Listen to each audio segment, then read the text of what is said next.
Good morning, church. It's 30 minutes past 9, and it's time to begin.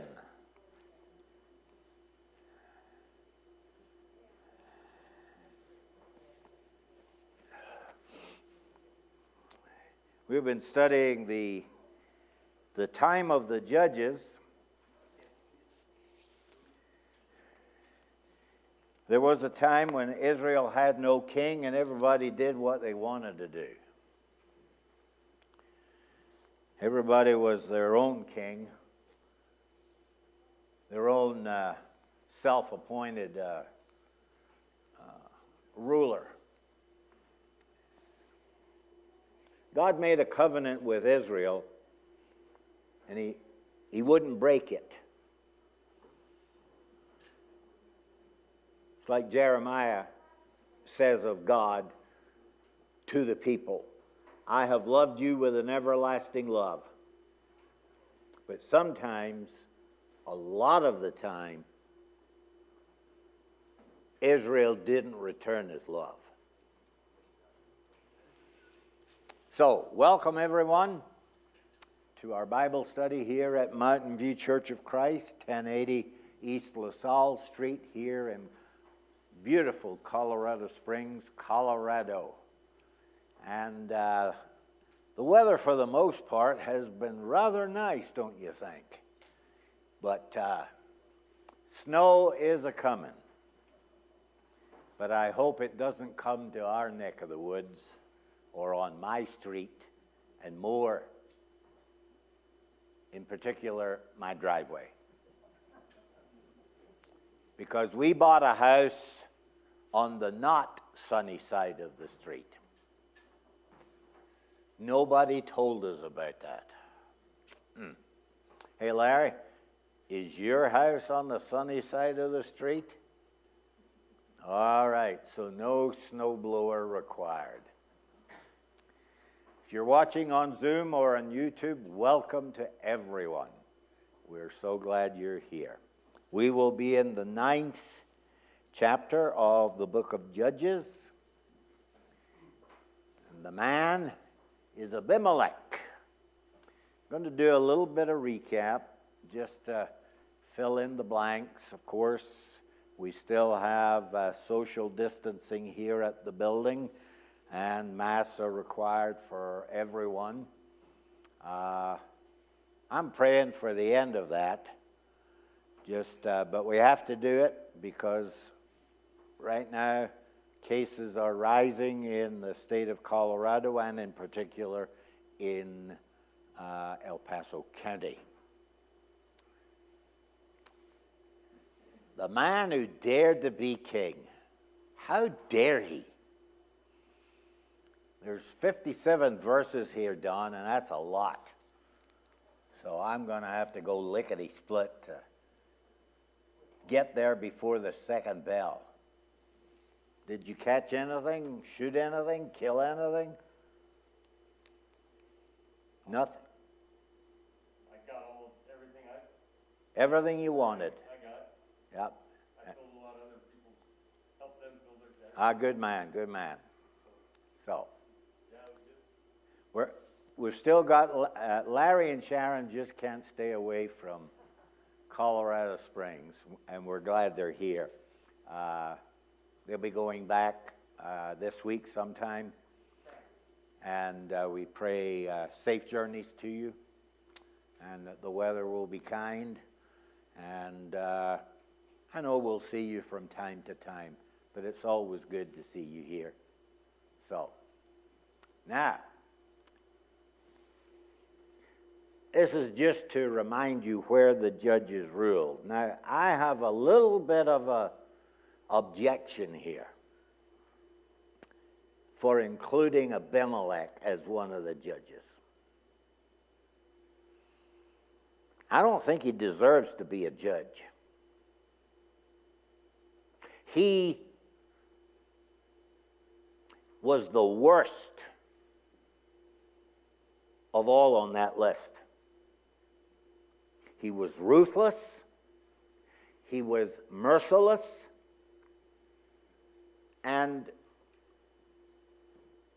Is it a matter of, did God send him like he sent Gideon, like he sent Othniel, as he sent Deborah, as he sent Shamgar, as he sent Ehud to judge Israel? And generally, after the coming of a particular judge into the area, the threats, the external threats that were hurting Israel and their people would end, and there would be peace after their rebellion against God and worshiping false gods and doing evil. There would be a comment at the end of each of those periods of time that they would have, the land and the people would have peace for a certain amount of time. But with Abimelech, who is the son of Gideon by a slave woman from Shechem, a concubine, was Abimelech sent, or was he permitted to do what he did in order to get Israel back on track? I'm just saying. Chew that over. And I hope you brought your own fat. Now, Judges 8:22 to 35, that's where we end the time of Gideon. He was a good judge. He tried to do that which was right, but there were some flaws in his life. Almost every one of the judges, or at least after Othniel and Deborah,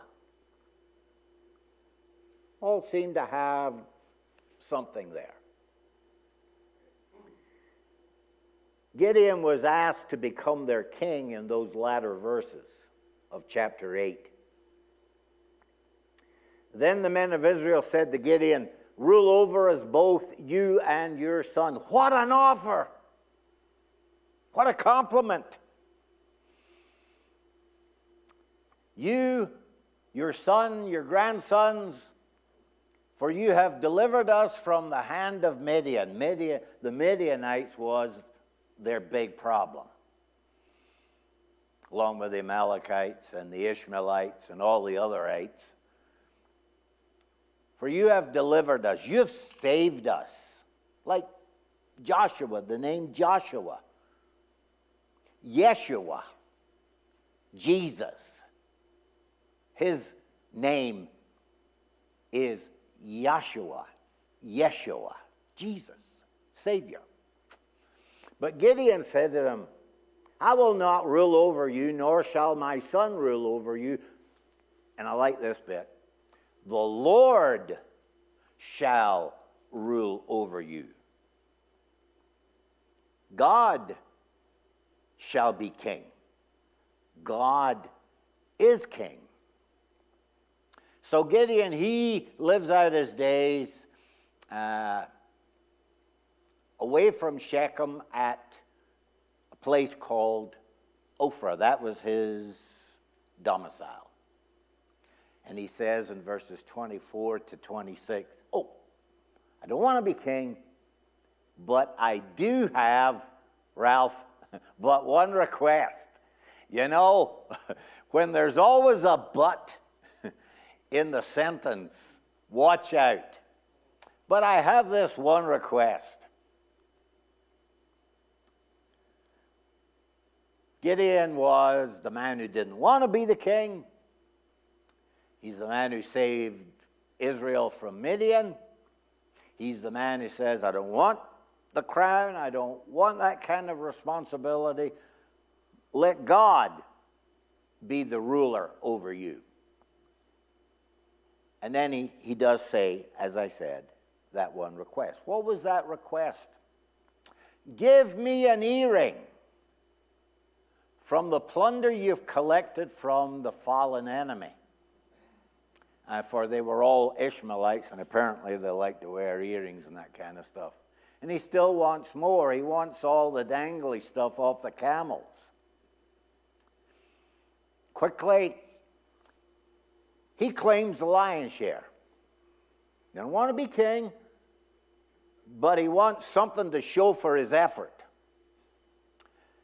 He also claims the purple garments that those two kings and the princes.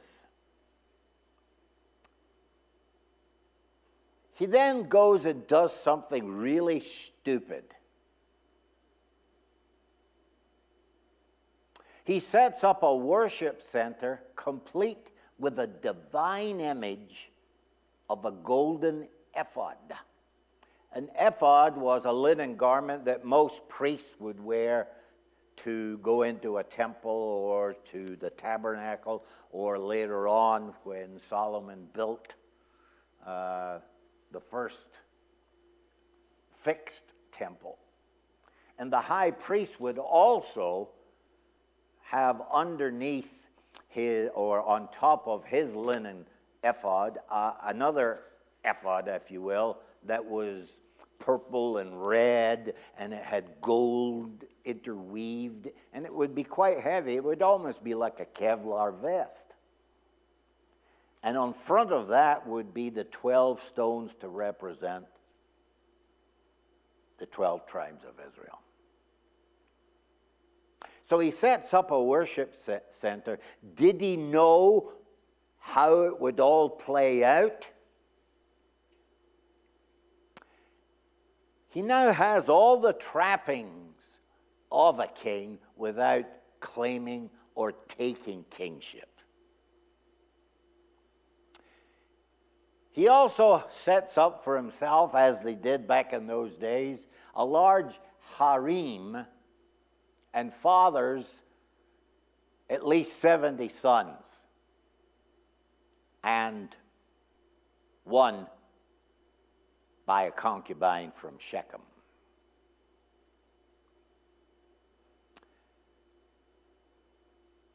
He calls this son that she bore him Abimelech in verse 31. Now, what does that name say? My father is a king.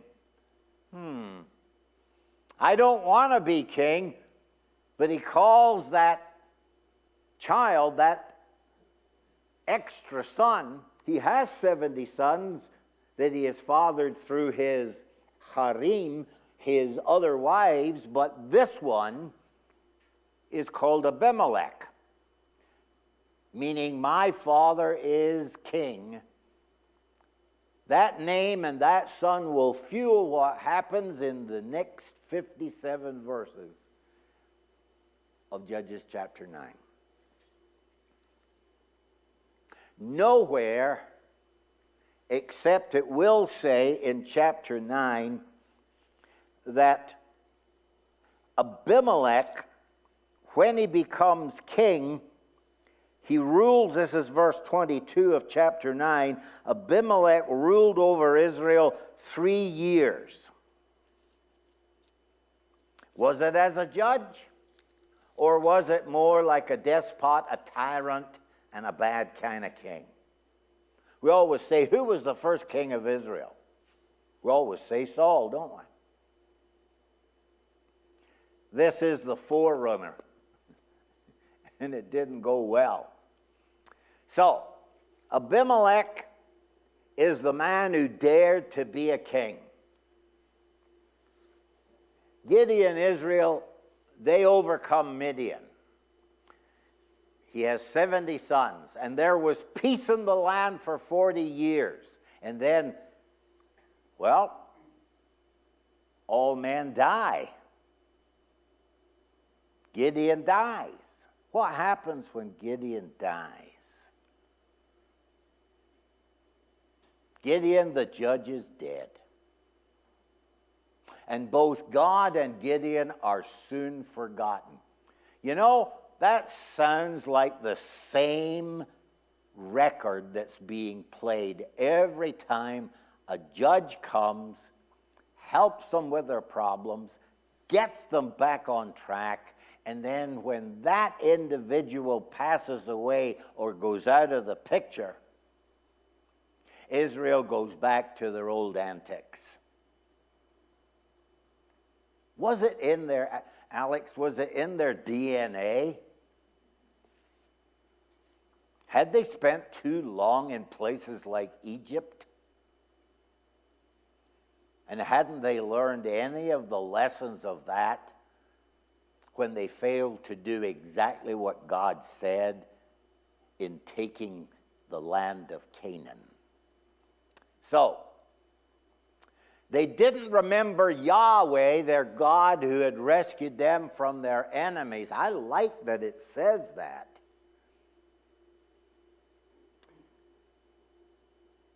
God gave them a time of peace. Nor did they show favor to Jerubbaal, that's the other name for Gideon, he who contended with Baal. He destroyed the altar of Baal and chopped down not the cherry tree, but the Asherah poles. They didn't show favor to Jerubbaal's family, really meaning Gideon, nor the good things that he had done for Israel. They forgot all of that. Isn't that the way people are? You know, yesterday or today in the UK, we call it Armistice Day.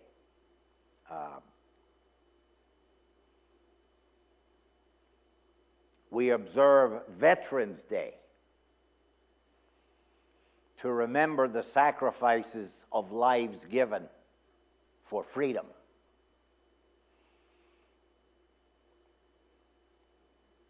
And I sent my brother a message, and his son, my nephew, who have also served,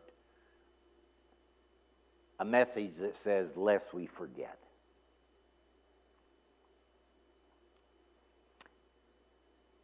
Nobody spoke up and said, hey, haven't we been forgetting God here? Haven't we been forgetting what Gideon did for us to get us to the place where we are right now? Apparently not. Judges. In those days, there was no king, and everyone did what was right in his own eyes. Judges 17, verse 6, and Judges at the end, 21, 25. But Abimelech comes along and he says, oh, yeah? Well, my father didn't want to be king. He may have lived like a king, but I'm going to be a king. Some say, was he king of Israel? Possibly. Or was he king of Shechem and Beth Milo? That was the extent of his territory. Deuteronomy 17:15 reminds us, you may indeed set a king over you, God says, whom the Lord your God will choose. That was what Moses' message was to the people. There will come a time where you won't need a Moses and you won't need a Joshua, but you will want a king. But it will not be of your choosing. It will be something that God chooses. 1 Samuel 8, 6 through 7, remember those words? The people come and they look all around to all the other nations. Boy, look what they've got. And what have we got? Give us a king. Israel rejects God. It does over and over again. And seeks out a king like all the other nations had. This thing displeased Samuel. So when they said, give us a king to judge us, do you notice how they have connected king now with judge? The last judge would be Samuel. And the Lord said to Samuel, heed the voice of the people and all that they say to you. Listen to them. You know, sometimes you get what you ask for. For they have not rejected you, but they have rejected me, that I should not reign over them, that I should not be their king. So here are some themes that show up all the time. It's found in the book of Judges. It's found elsewhere in Scripture. It's also found in life in general. God knows the course that evil takes, and at the right time puts an end to it. I believe that, don't you?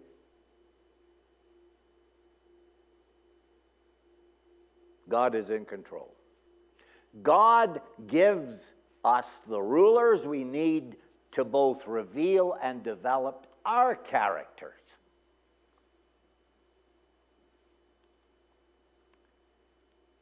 So I ask, is God in control? What does His Word tell us? What does the Word show us? Well, for instance, in bad times, it seems that the world is in turmoil, and people feel like somehow He's not paying attention. God's far off. He's on holidays down there in Florida. We have questionable leadership sometimes from people, because that's where our leaders come from people. The economics of a nation sometimes get into disarray. The moral values sometimes are supplanted by their opposites. There is quarreling. There is a lack of civil discord. People are, talking over each other. Don't we have a situation like this in America right now? Nobody is willing to listen. He who shouts the loudest shall be heard. And so the spiritual people are all too often intimidated, and either they become silent or foolish. So here we go right into Judges. Abimelech's map. From Shechem down to Beth Milo. What's in that little red circle? Quite a bit of territory, but he does not represent all of the tribes. They're still fragmented. Those of Benjamin, those of Manasseh, everybody's jostling for power, for position. The unmasking of evil, that's what it's all about in Joshua, in Judges chapter 9. The man who dared to be the king. He says in Judges 9 and verse 2, which is better for you, that all 70 of the sons of Jerubbaal, Gideon, rule over you, or that one of us rule over you? You know? What do we need is a united group of judges made up of 70 men. By the way, 70 plus 1 is the exact number of what the Sanhedrin is made up of.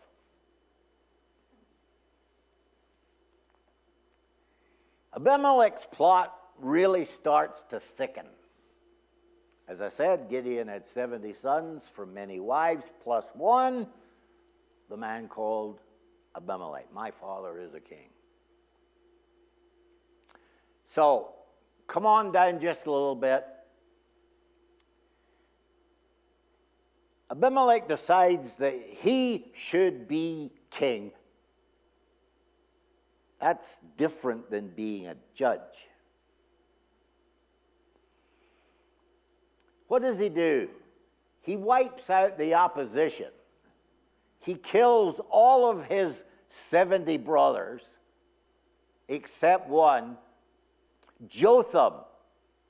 Take one away, that leaves 69 of the brothers dead and one in hiding, except one, in order to become king. Doesn't this sound very much like how things have played throughout history? So Judges 9 and 5 says, then he went to his father's house at Ophrah, not Oprah, Ophrah. And he killed his brothers. The 70 sons of Jerubbaal, he did it on one stone. He killed them all. Oh, and by the way, the word stone is going to show up again at the end of the chapter. Jotham, Gideon's youngest, hides himself and gets away. Abimelech's rise to power is interesting. It all started with a reasonable concern. Why multiple readers? Pick me, pick me, pick me. He had this pretentious name. My name means ruling father, or my father is king, or I am the father of the king. And so the people of Shechem and others give him some unearned money from a pagan temple by the name of Baal-berith, that is, the god of covenant. Shechem pays Abimelech 70 pieces of silver. That is significant because what does he do with the 70 pieces of silver? Each of those pieces, Keith, represent one of his brothers who will die. He hires the modern equivalent of, say, in 1938-39, Germany's brown shirts. The boot boys. Remember in history, the Kristallnacht? That was the start of it all. Hitler's rise to power? Well, it didn't last quite 1,000 years, did it? It came to an end. It took its own life.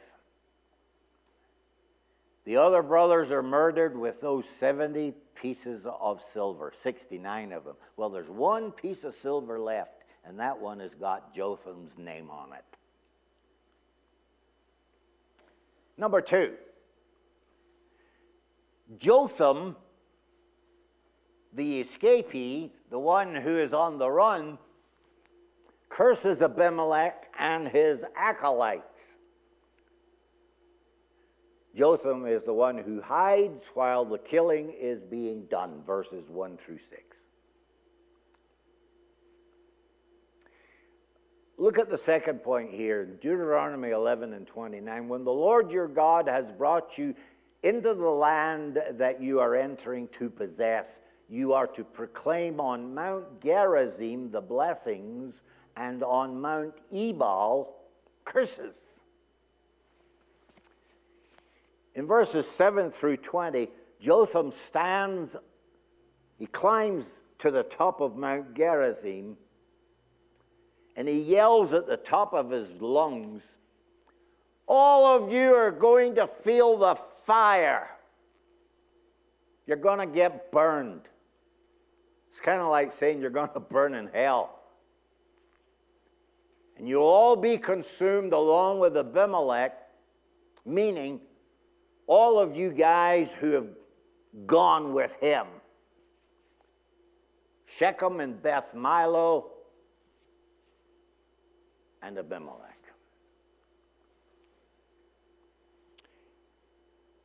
Here's a view showing the two mounts. Mount Gerizim for blessings. Mount Ebal for cursings. What I don't understand, Ralph, is why didn't he go up on top of Mount Ebal and shout his curse down from there? But he did it from Mount Gerizim. And they all could hear it. How could they all hear it? Well, he had a perfect protected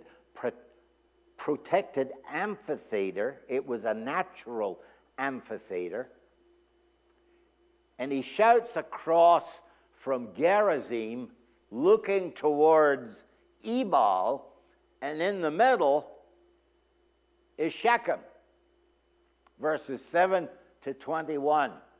And they all heard his voice. Yes? Could you explain what it means by he killed them all on one stone? That's confusing to me. There was a rock, and they were executed upon that rock. Okay? So Jotham tells a parable. We all like a parable, don't we? A story of talking animals or talking trees. Like, remember Balaam? His donkey had the ability to speak. Verses 6 through 15. I just want to remind you that in previous judges, the concern of Israel was the threat from the outside. This Abimelech fella and his supporters basically have come and are embedded on the inside. So he shouts this curse, and the curse begins with this. Will the olive tree be king? Will the fig tree be king? Will the grapevine be king? Will the bramble be king? And Abimelech actually was the bramble bush.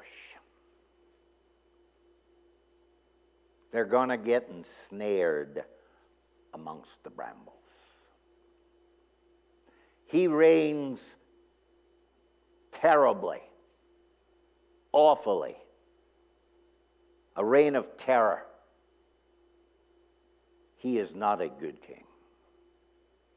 And that's why I said he ought to be booted off the list of even being considered as a judge. Shechem gets, oh, wait a minute. Remember those 70 pieces of silver that they took out of that pagan temple? Here you go now. What did Judas do with his pieces of silver? He threw it back into the treasury. By the way, 30 pieces of silver is equal to the price of a slave. After Abimelech had reigned over Israel 3 years, this is what God does. God sends a spirit of ill will between Abimelech and the men of Shechem. And the men of Shechem dealt treacherously with Abimelech because they got buyer's remorse.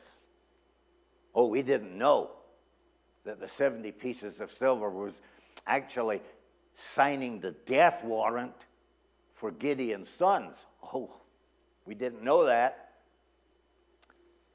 And so, that the crime done to the 70 of sons of Jerubbaal might be settled and their blood be laid on Abimelech, their brother, who killed them, and on the men of Shechem who aided him, and in the killing of his brothers. Now, I just remind you, what did God allow to happen to Saul? Remember initially, in chapter 8 of 1 Samuel, God gives a little extra help to Saul. He gives him a different spirit. People said, wow, he's prophesying like a prophet. And it was good. But there was something dark inside this man's soul, just as there was something so dark in this man's heart called Abimelech, evil. So God sends an evil spirit that troubles Saul all the way out. 1 Samuel 16, verse 14, 1 Samuel 19, verse 9. And also, I want to throw this in, 2 Thessalonians 2, 8 through 12, that when the man of lawlessness appears, what does God do to those who are bowing down to this guy as if he were a god? He sends them what? A powerful delusion that they believe whatever the man says. And he is a messenger of Satan. So, in opposition, this is verses 25 to 27. In opposition to him, these citizens of Shechem set men on the hilltops to ambush and rob everyone who passed by, and this was reported to Abimelech. Oh, they're breaking ranks here. They also have buyer's remorse. And there's a fellow called Gaal. Not Gal, but Gaal, son of Ebed, moved with his brothers into Shechem, and its citizens put their confidence in him. Oh, 1 minute they put their confidence in Abimelech, and now they are putting their confidence into this guy called Gaal. After they had gone out into the fields and gathered the grapes, shall the grapes be king? And trodden them, they had a festival in the temple of their god. I believe that would be Baal-berith. And while they were eating and drinking and getting all sauced up, the truth comes out. They curse Abimelech. They're down on Abimelech. Verses 28 to 29, Gaal, son of Ebed, said, "Who is Abimelech, and who is Shechem, that we should be subject to him? Isn't he Jerubaal's son? And isn't Zebul his deputy?" Zebul is the guy on the ground who reports everything back to King Abimelech. Why should we serve Abimelech? If only this people were under my command, pick me, pick me, pick me, then I would get rid of him. I'd get rid of your problem. And I would say to Abimelech, call out your whole army. It's kind of like, all right, show us what you got. Verses 30 to 33, when Zebul, the governor of the city, there he goes to ring that bell. Hope you trip. I guess he didn't. So under cover, he sent messengers to Abimelech secretly.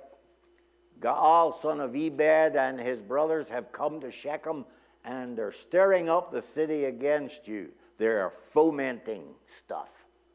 Now then, during the night, you and your men should come and lie in wait in the fields. In the morning at sunrise, advance against Shechem. And when Gaal and his men come out against you, do whatever your hand finds. In other words, slaughter them all. Verses 34 to 36. Abimelech and all his troops set out by night and took up concealed positions near Shechem in 4 companies. Gaal, son of Ebed, had gone out and was standing at the entrance of the city gate just as Abimelech and his soldiers came out from their hiding places. Gaal saw them. He said to Zebul, "Look, people are coming down from the tops of the mountains." Zebul replied, "You mistake the shadows of the mountains for men."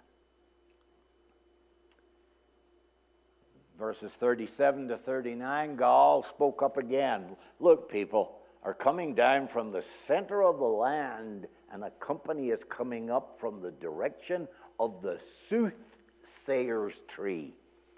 Try and say that 10 times. Zebul said to him, "Where is your big talk now? You who said, 'Who is Abimelech?' that we should be subject to him. Aren't these the men you ridiculed? Go out and fight them." So Gaal led out the citizens of Shechem and fought Abimelech.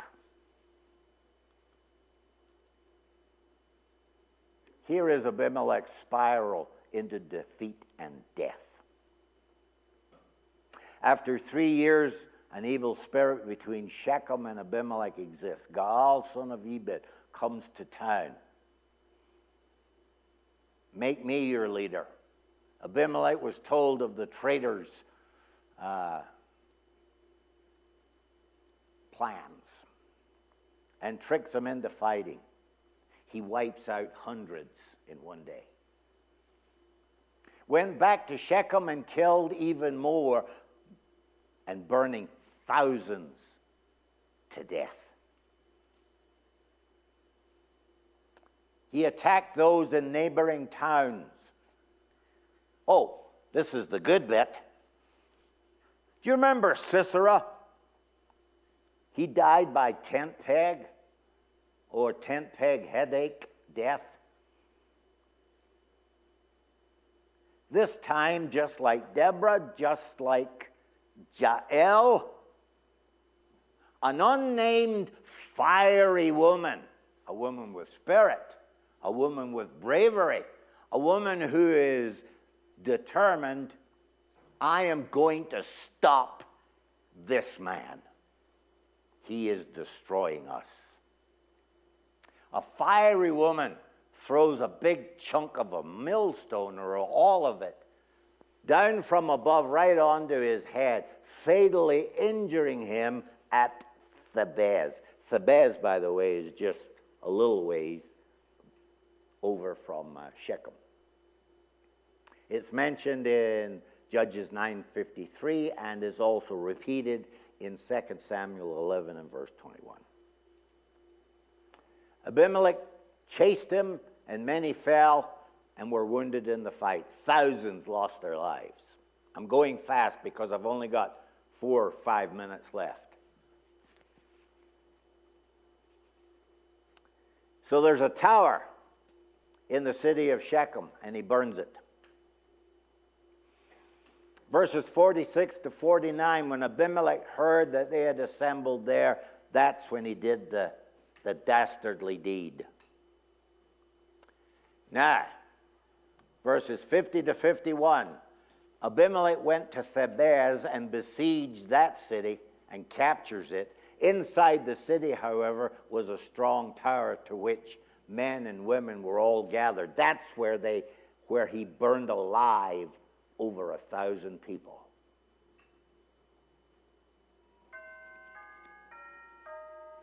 I have been beat by the clock again.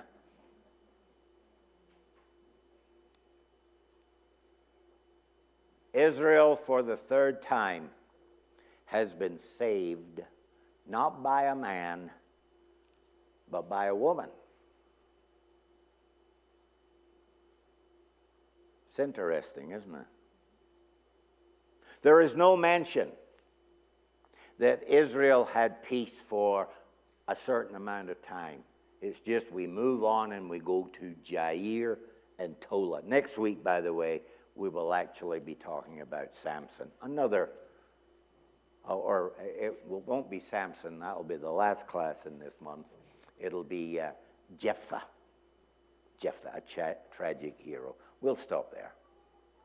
Thank you.